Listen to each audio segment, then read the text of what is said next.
How does altitude affect pulmonary hypertension with sleep apnea? Have you ever wondered how high altitude impacts those dealing with pulmonary hypertension and sleep apnea? It's a fascinating topic that connects several health factors. Let's break it down. Pulmonary hypertension is a condition where the blood pressure in the arteries of the lungs becomes elevated. Sleep apnea, specifically obstructive sleep apnea, involves repeated blockages of the airway during sleep. This can lead to drops in blood oxygen levels, which can worsen pulmonary hypertension. At higher altitudes, the air pressure is lower, which means there is less oxygen available.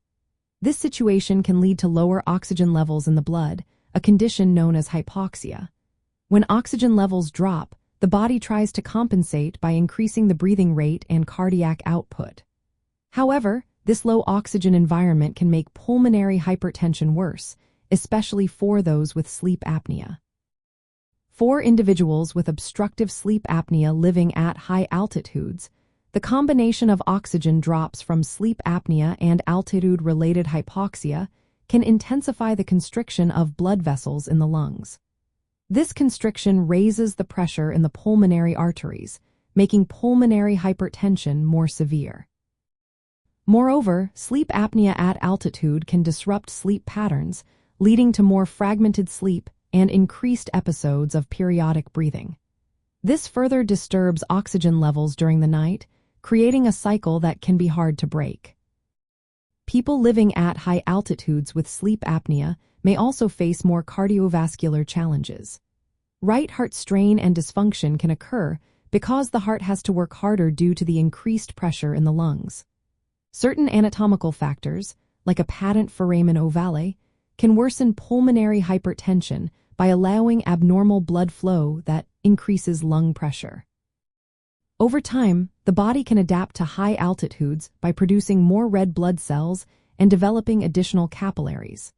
This adaptation can help improve oxygen delivery. However, structural changes in the pulmonary arteries caused by chronic hypoxia and sleep apnea may persist, keeping pulmonary pressures elevated even if the person returns to lower altitudes. For those managing pulmonary hypertension and sleep apnea at high altitude, monitoring oxygen levels is essential. Using supplemental oxygen during sleep can be beneficial.